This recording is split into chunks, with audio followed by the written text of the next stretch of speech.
for this beautiful fall day. And we ask that you be with us, that we can hear your word spoken to us, to understand what you would reveal to us in the reading and study of the scriptures. In Christ's name we pray. Amen. Okay. Oh, we're getting started kind of late, so I hope that doesn't deter anybody who's watching online. Our Old Testament reading is from Judges, and this will be the only reading from Judges. Now, believe it, next Sunday is Christ the King, and then we have Advent. So if you can believe that, time is marching on.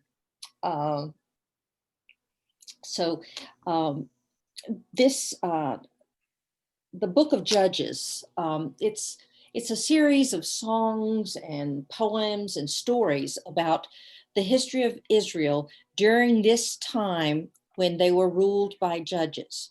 When Judges ends with the people clamoring for a king, and then we go into the book of First Kings with the anointing of Saul as the first king of Israel. So they have 12 judges, and what these judges do, they serve as leading the country. They also will settle disputes, conflicts. They're the policymakers. So we find here, and one thing, when we're talking about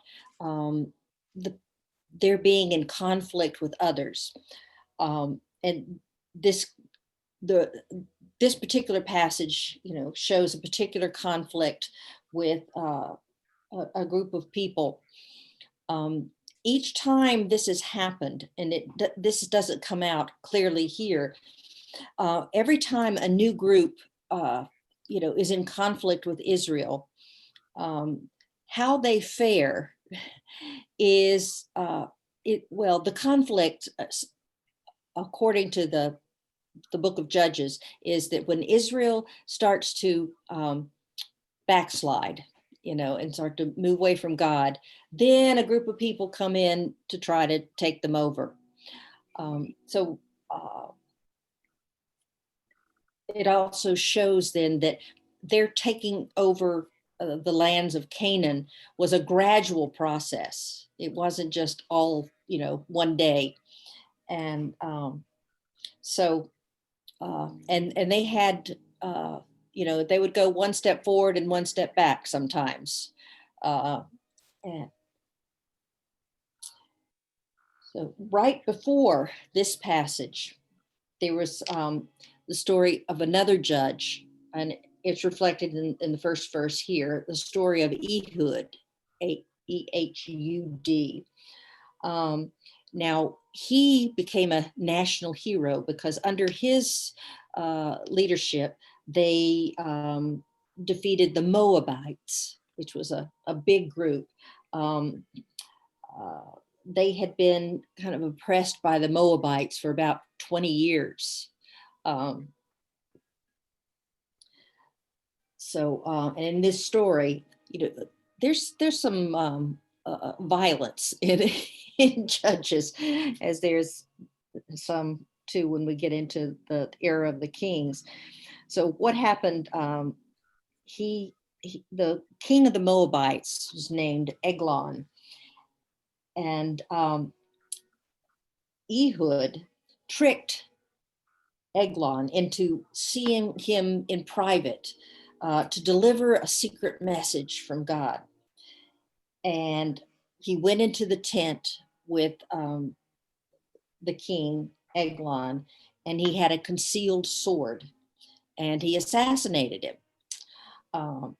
And so then that left the Moabites without a leader, which then made it easier for them to,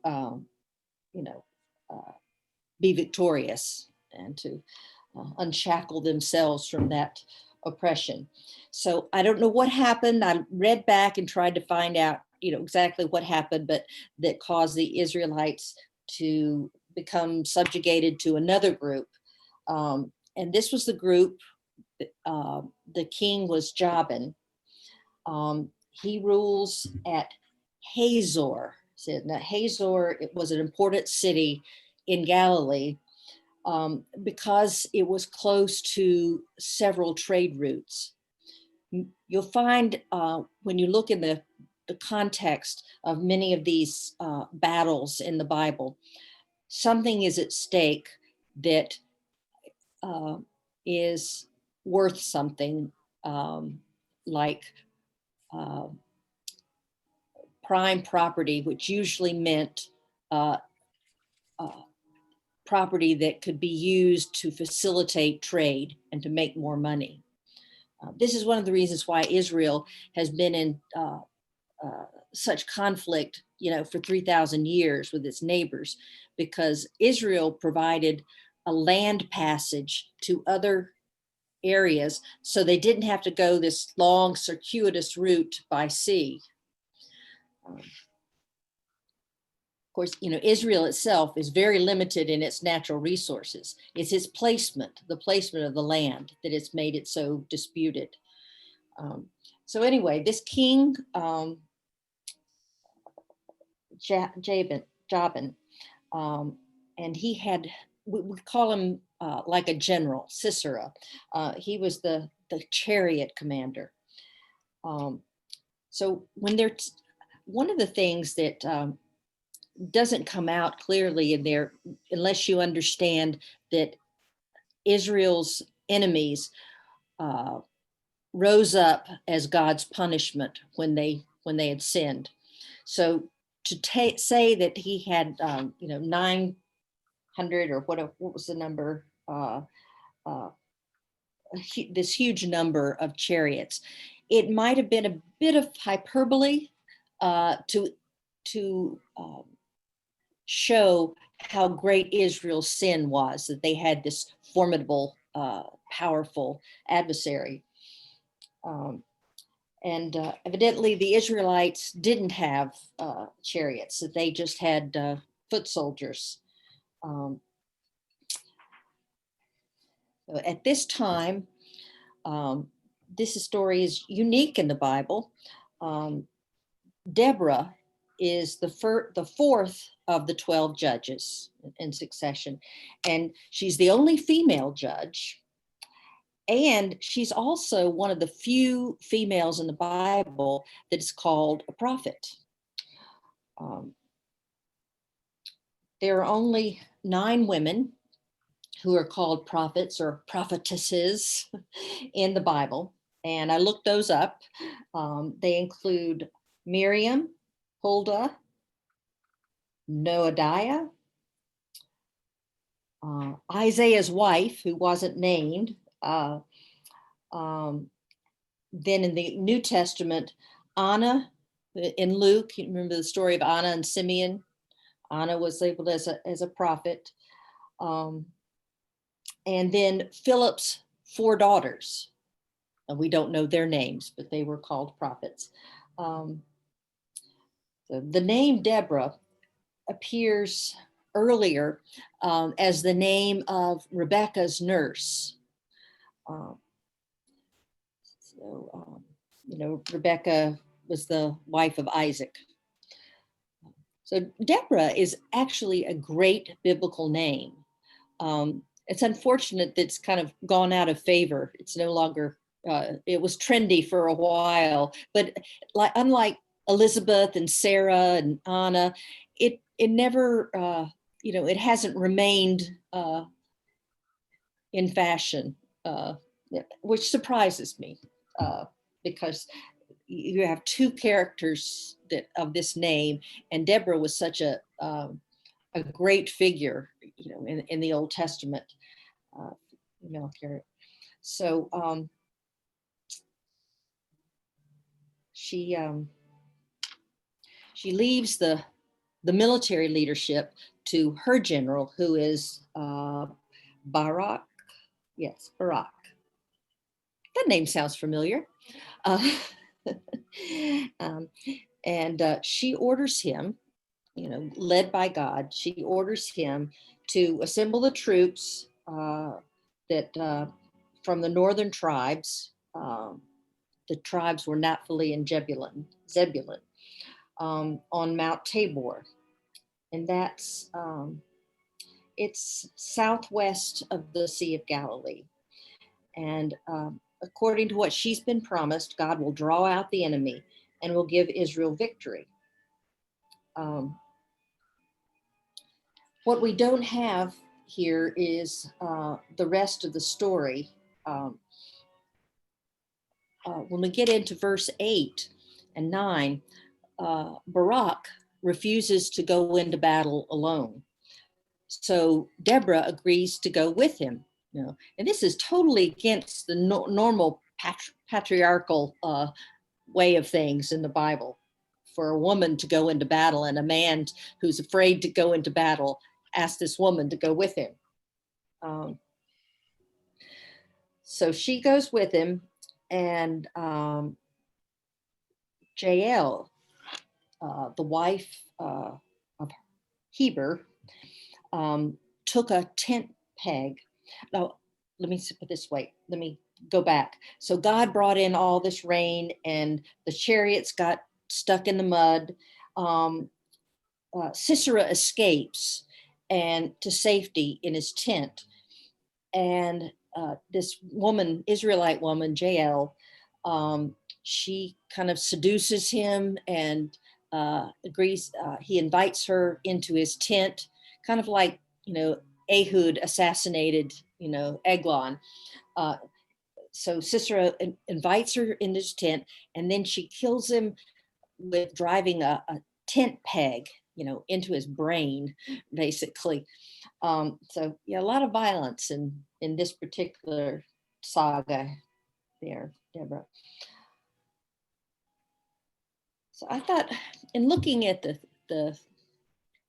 themes, that the Bible makes it clear that it's God that makes these things happen, that Israel is only victorious because God has enabled them to be victorious.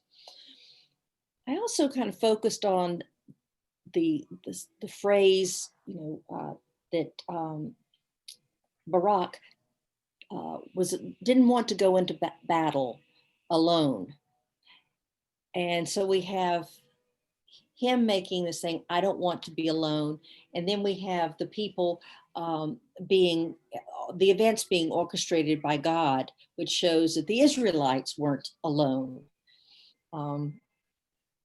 So, it's a situation of great peril, trial and tribulation. And, the message is, we don't want to be alone, but we're not alone because God is always with us. So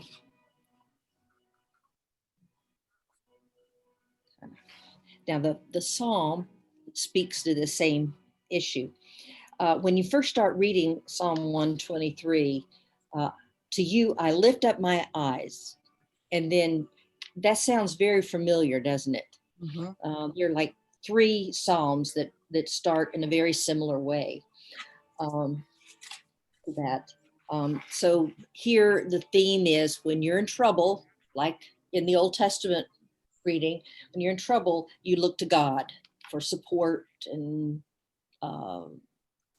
nurture and mercy.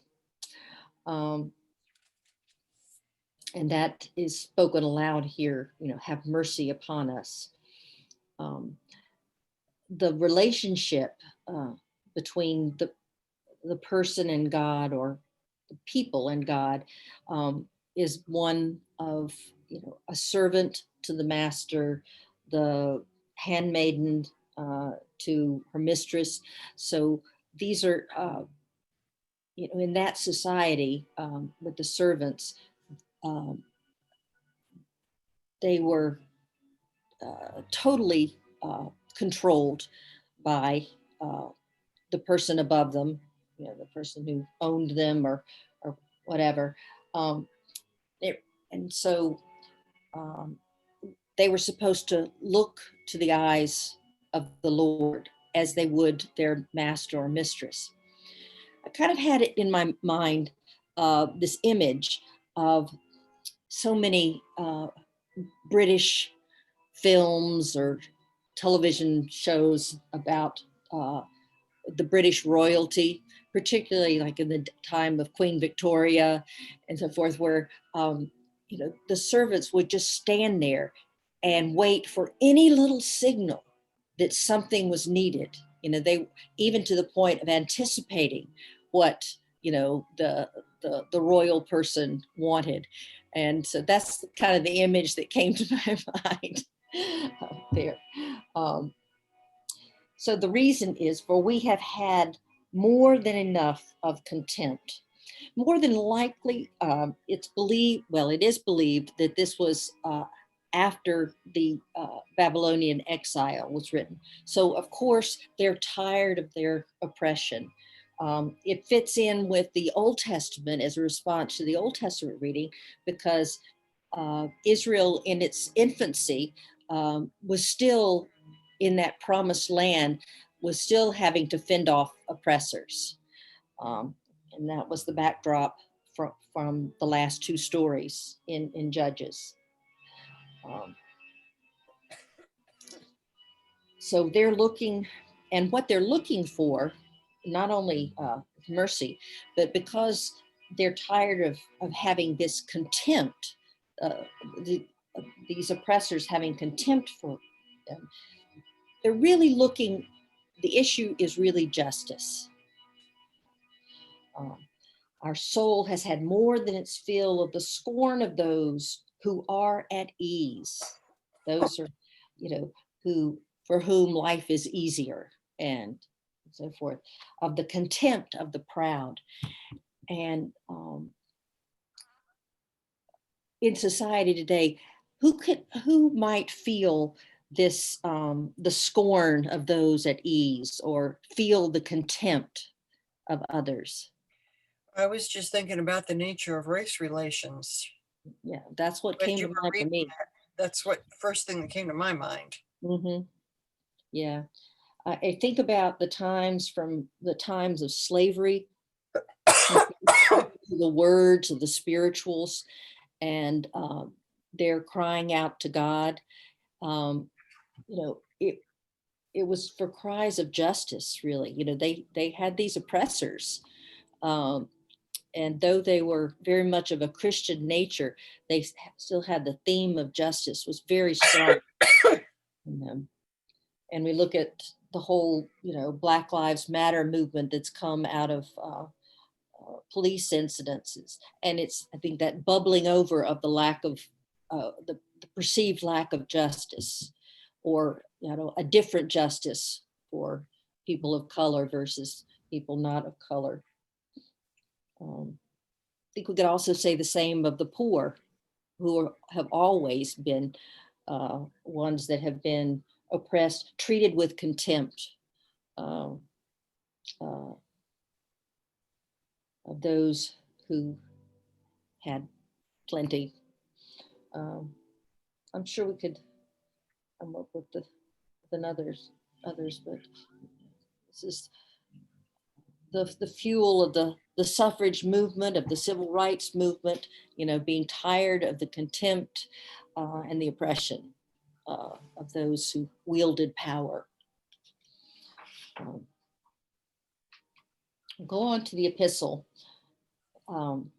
Again, because we've got a really naughty parable in the Gospels. Again, Thessalonians, Paul is continuing with his instructions to the Thessalonian congregation about the end times and their impatience with Christ's return. Again, I'll just, for reminding you, this is probably the oldest book in the New Testament.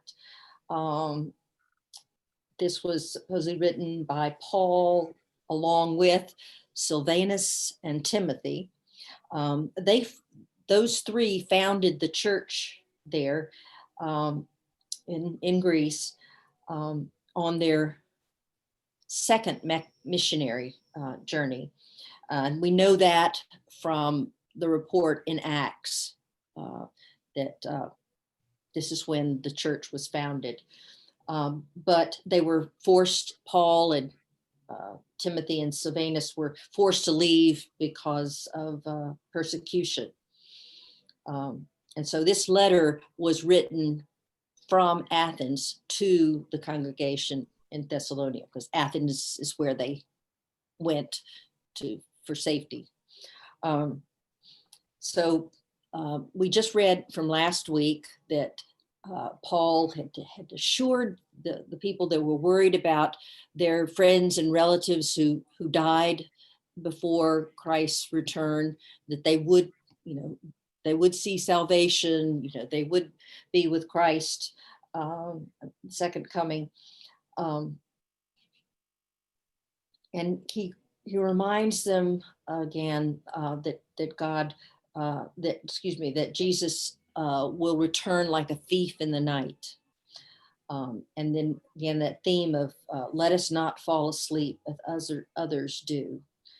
For those who sleep at night, and those who are drunk get drunk at night. But we belong to the day. And it reminded me of this morning hearing about places such as New York City, where they've ordered places to be closed after 10 o'clock. And someone will say, well, what is the virus? The virus doesn't tell time. Why is it, late at night? But I suspect it's probably because the folks that are out late at night partying are more of the risk takers. They've been drinking longer and less inhibitions or something. And so it kind of makes sense in a way, although, we know from science that, they're still not immune before the wee hours, but that's what reminded me of it. It's the city that doesn't sleep, remember? Yeah. And they're just getting started with their partying around 10 o'clock. So about the time they're getting started is the time to shut it down, I guess. And again, that's probably one of the things that adds to the college campuses, because if I remember from my day, you didn't go out until 10 o'clock, Right. Yes, I was going to say, I didn't want to reveal that I was a party animal at one time, and things didn't start cooking before 9 or 10. Yeah, I mean, I remember taking a nap, after dinner, so that I could stay up. There you go. I'm not a night person, never was. So I'll go back to that. He's, telling them that they don't know when it's going to happen, but they're still responsible for being ready. And he tells them, since we belong to the day, let us be sober and put on the breastplate of faith and love, for a helmet, the hope of salvation. And in Paul's letters, in nearly all of the undisputed letters of Paul, these three words, at least two of them appear together in every letter: faith, hope, and love. Those were his buzzwords.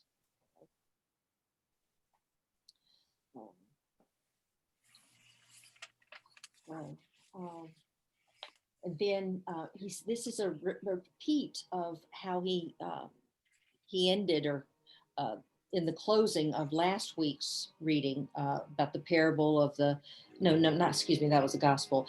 The letter to the Thessalonians, he repeats, therefore encourage one another and build up each other, as indeed you are doing, which is a call to the purpose of a church, that we belong to a church, we belong to a congregation because we need one another and we need each other to build up our faith. Let's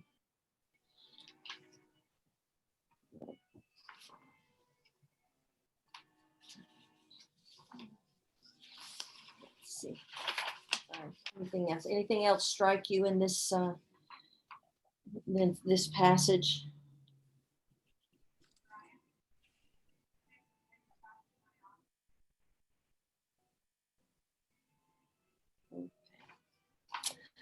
All righty, I will go on to the gospel lesson. This is the parable of the talents. I'm going to set this up so I can refer back to it. Remember, I'm going to go back. I read, as I did last week, in this book that I have of Amy Jill Levine, who is the Jewish New Testament scholar. And she's written a whole book on Jesus' parables. And she kind of reminds the readers that we need to think more about what parables can do rather than trying to discern, what they mean. In that these parables, even Jesus speaks about why he tells parables, that they are to challenge, thinking. They're to promote conversation, discussion. And we know from other parables that these parables can have multiple layers of meaning. And that meaning, one doesn't necessarily negate the other. Instead of trying to look for, well, what does this represent and what does this mean? Look at parables as what are the possible meanings that are to this parable, and how do they interplay with one another? And this is a classic one. I will have to tell you that in the first time I took my exegesis exam for ordination, those 5 exams that Presbyterian seminarians have to take in order to be ordained. I was given this parable, and I made the mistake. First of all, made the mistake of you had a choice of whether to do a Sunday school lesson or a sermon. They really wanted a sermon, but I didn't have any training, having gone to a UCC seminary, any training in how to take these exams. Except for one exam, the polity exam, I went to Princeton and took the polity course there. So I did it like I always used to do, in college and grad school.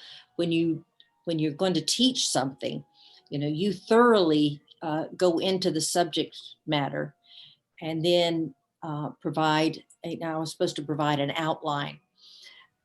And with this outline, I gave a simple, outline, but then, gave all the backup material, for it. I wrote 25 pages. And evidently that's way too long. Not that way too much information. And my feedback was it was not simple enough. And so I should have written a sermon, because you can't write a 25-page sermon. You have to, to make it simple. But I was writing more from the point of an educator than I was a preacher, because at the time I had no plans to be a preacher. I was going to be a Christian educator, so things work out differently. But it is a very, very complex parable. Most often they're really kind of at this point about 3 different styles of interpreting the parable. They're all allegorical, but and one way is very similar to another way. And then there's the third way, which is like totally different. So it's the totally different part that poses more challenges, and probably is more in line with Jesus' intentions, as as well as doing a layered a parable. Um, so in the course of things, we've just had the parable of the bridesmaids, then we have the talents. Next, we get the sheep and the goats. And the ending of the sheep and the goats, as I told you last week, he reveals what I believe all of these parables are leading up to, which is when he's asked, what shall we do? He says,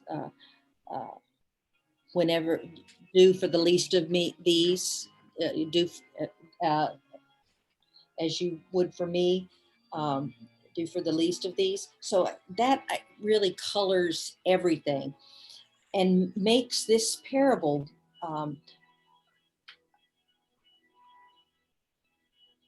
problematic, in that if you try to say that if the man going on the journey, that the man that has all this money, if that's supposed to be God, he doesn't act very godlike. He's known as a harsh master. He wants at the end with the reckoning, the servant who gave him back what was his was thrown out into outer darkness with great gnashing of teeth. So if you look at it, the other guys gambled with the money. They could have lost it all, so there's things about it that don't really fit the allegory of the wealthy man, the master, being God or Christ. The amounts of money here, the talents, are just huge. 5 talents today would be the equivalent of, it's been calculated, 6.5 million. So we're not talking about the kind of money that most servants were given to handle. It's a whole lot.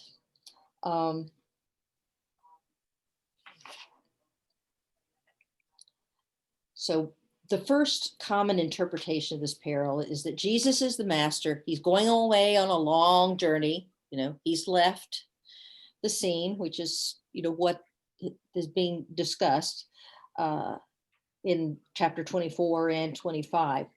The master entrusts the 3 servants with his wealth. Doesn't say whether it's all his wealth or not. And that the servants are allegorically all of us, the followers.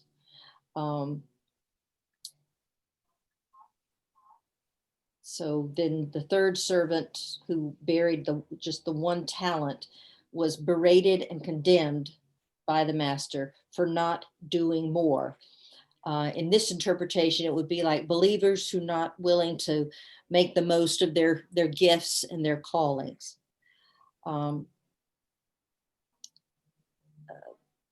So here, the willingness to risk and develop what God has given us is an important component to this being ready, for the end times.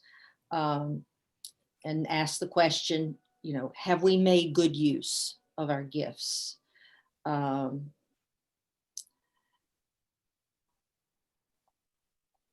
So that's one reading. Now, the second and most popular or most used historically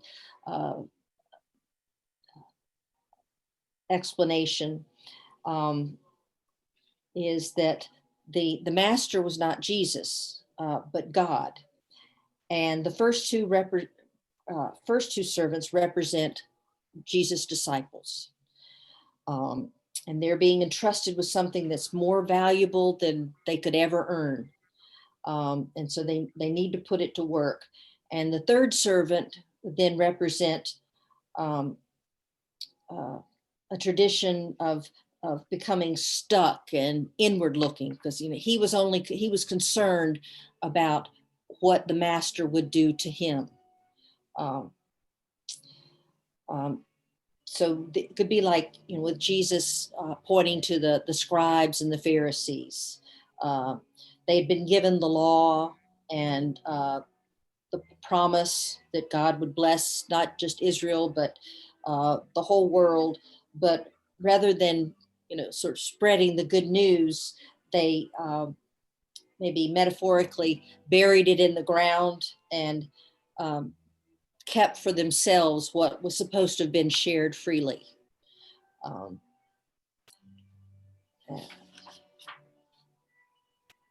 Jesus earlier in chapter 23 had accused the Pharisees of locking people out of the kingdom of heaven. And here the explanation for the harsh judgment would be that, that Jesus does not condemn the scribes and the Pharisees to a place that he would not go himself. Supposedly Jesus, on the second day went down, ascended into to hell and, brought them with him. Then we get to a even more complex interpretation. And this really just turns everything upside down. That Jesus, it doesn't, unlike the parable of the bridesmaids and some of the previous statements, this one does not say the kingdom of heaven is like. So the other interpretation is that this story was to challenge the status quo at the time.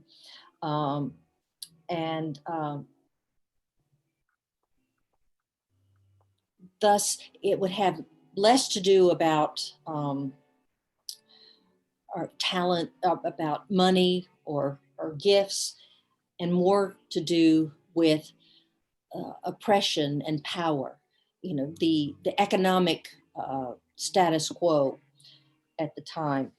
The culture there is very different. We look at this parable through the eyes of capitalists, and people make money by investing it, and it's honorable to or wise to invest and make more money.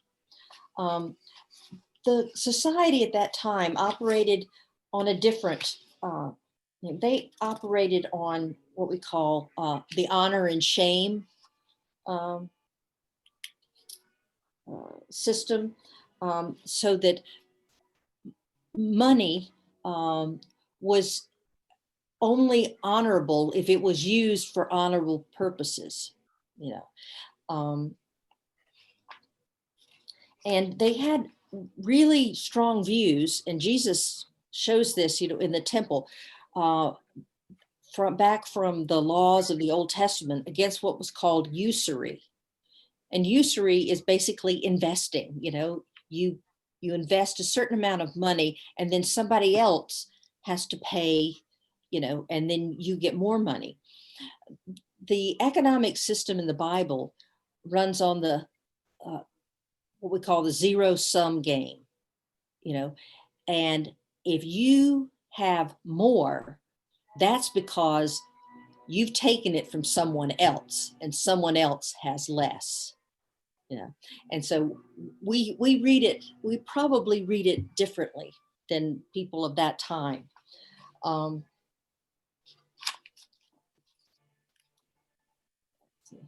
there's one part I wanted to. So in this case, the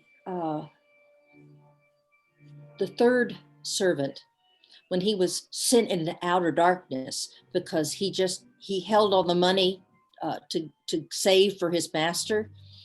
The interpretation here is that the outer darkness, the hell that he's sent to, is what the present society does to him for not having, made more money. And in the Roman Empire, the way people made more money was that the rich kept getting richer because of, the taxes they levied on the people, on the system of having very high leases of land for the farmers, so high that they would go bankrupt.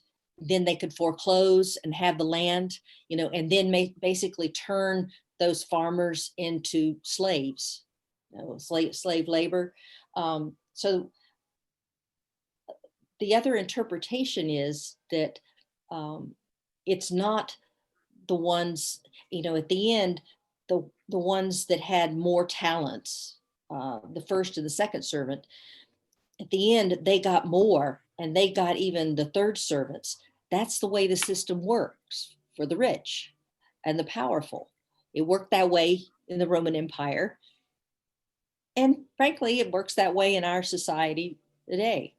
So that type of interpretation that Jesus is making a statement about what the kingdom of heaven is not like, and how different it is from the worldly view of things. And when you look at what Jesus says at the end of the chapter, that, what you do for the least of these, when I was hungry, you gave me food, and so forth. That third interpretation really fits better with how the chapter ends up. What do you think of that? I'm going to have to ponder this. I'm going to read it. I want to think about this and read up on it. It helps to have the background of what the economic system was in those days to really, this is why I like scholarship. You don't have to just read it and try to figure it out. And remember what I said at the beginning, that the point is not to determine exactly what it means, but what it does.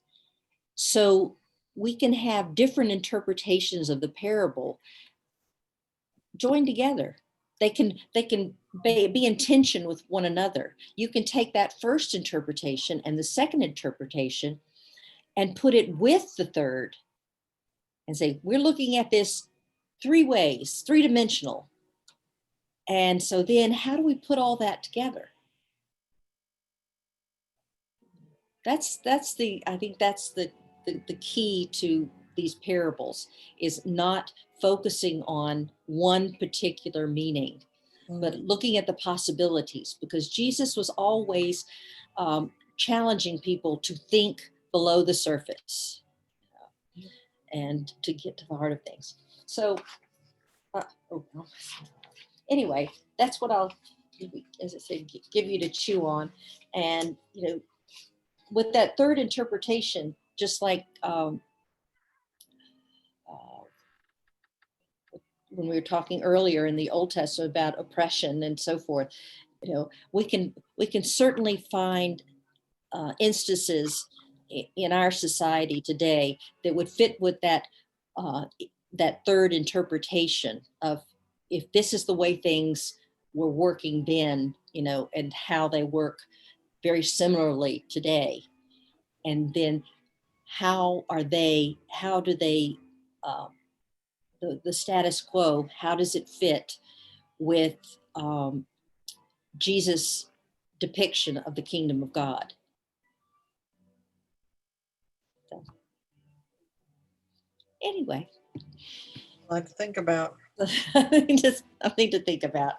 Like I said, I think there's a whole lot there uh, for us to chew on. And I think there's a lot of truth there that we scratch the surface of. So anyway, well, that's all I've got at this point in time. Um, and hopefully this will help some with the scripture reading for this Sunday. I'll be interested in hearing your sermon, what you put together, Yeah, how you present this. That's going to be interesting. yeah. Have you written it yet or started it yet? I Still told thinking about it too, aren't you?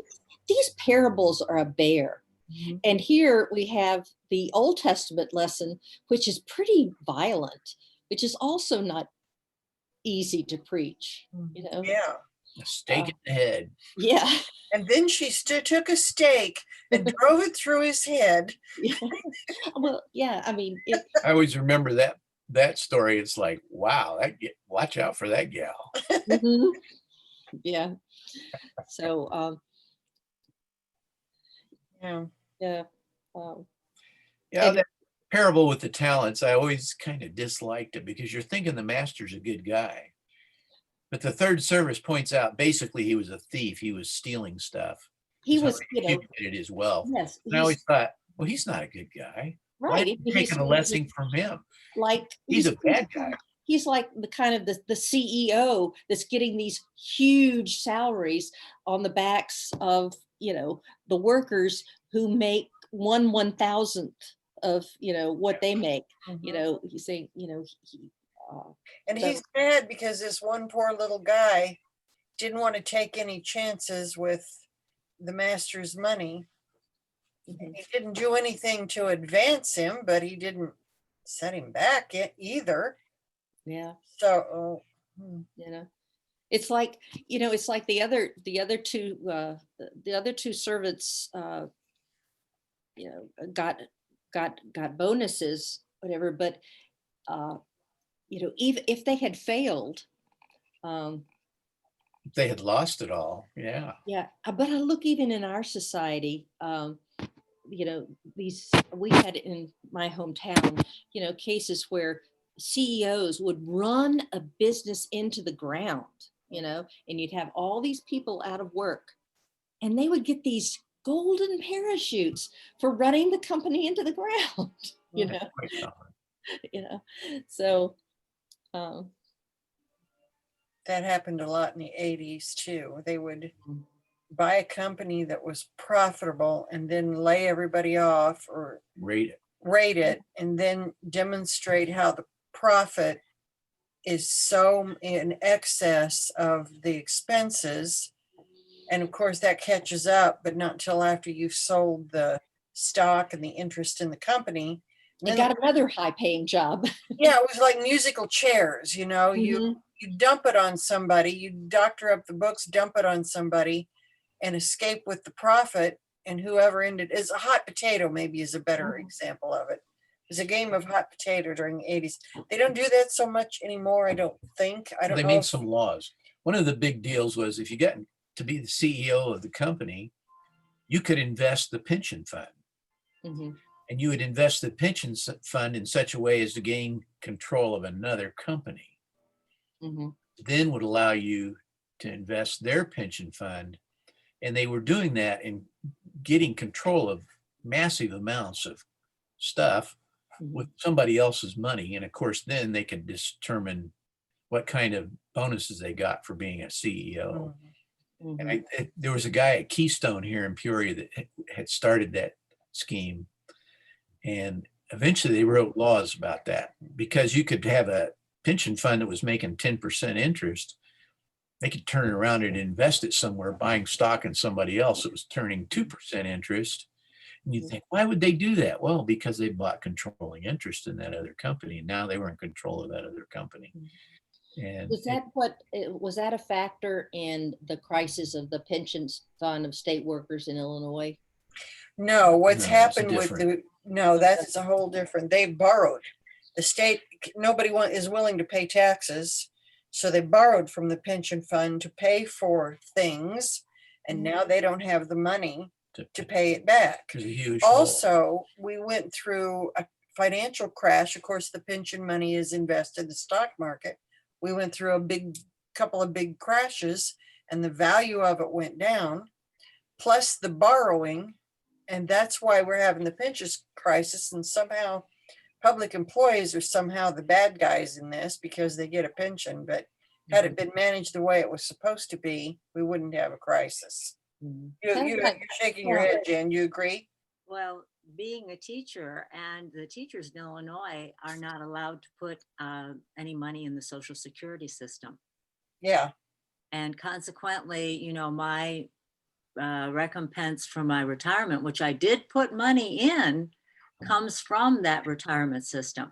And I'll remember my fourth grade, well, I call them my teachers, you know, and all, but one of the teachers, the fourth grade teacher, Juanita Gates, standing in the hallway, and she was about to retire. And so she was down there when they passed and put in the Constitution. She went down to Springfield with some of the other people, and they put in the Constitution that you cannot change or the recompense from the retirement system. That is law. That's in our Constitution, and it would take a change of the Constitution. And she said, Jan, you guys have to watch this because they are going to just steal from you blind.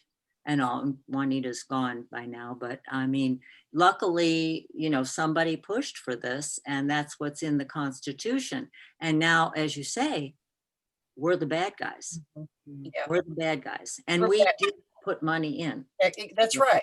And it was supposed to have been invested and not the fund not rated. If they hadn't done that, we would have our money that we put in.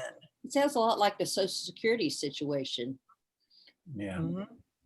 Yeah. It's all invested in treasury bills, which are basically loans to the federal government. They say those are very safe. Those are very safe investments. One of the things, the situation with Jesus in the temple was another way that they got money. The rich would, they would invest at basically like in the temple. They would put money into the temple, and it was kind of like a shelter. And then they didn't have to pay tax on it. Mm. So they're, you know, they were doing these machinations back then. Things don't change much, do they? You know, wherever they could find, you know, the rich could find a way to make money, you know, they were doing it. And that's what Jesus was so opposed to, because it was so against Jewish law to do that. And that's what, you know, infuriated him so much in the temple, that the temple was actually complicit in this kind of behavior. Well, maybe that's what this parable is about. Make money at any cost, and if you don't, we'll throw you out on your ear. Well, what does that have to do with God and Jesus? Watch out for the money makers. That's why it's interesting. That third kind of interpretation is so interesting, because the characters here really don't fit the allegory of God and Jesus. Yeah, he's the master is not a nice guy. Right. If you read the part that really stuck in my mind on this parable always was how he had basically was a thief, and he had harvested where he didn't plant. Mm-hmm. Mm-hmm. In other words, he took somebody else's stuff Mm-hmm. and had become very wealthy at it. The And grifter. apparently he expected his servants to do similar things, whatever it took to make a buck. Legal, immoral, didn't matter. Mm-hmm. And the one servant didn't want to get involved in that, so he was thrown out. Mm-hmm. So maybe that's what you're supposed to take from the story. But I always thought the master was always supposed to be a good guy. In this case, he was not. No, was not. Okay, well, I better let you go. It's after Okay. 2 o'clock. We'll keep thinking about this. Okay. I'll have to think. All right. Go in peace. Okay. Thank you. Thank See you you next very time. much. Bye-bye. Bye. Bye-bye. See you tomorrow, hopefully. Yeah, Yes, we'll be there. We'll be there. Okay. I'm sure there'll be leaves enough to go around. Yep. Yeah, save some for me. Ha ha ha. Oh, we'll save some. Bye, Jan.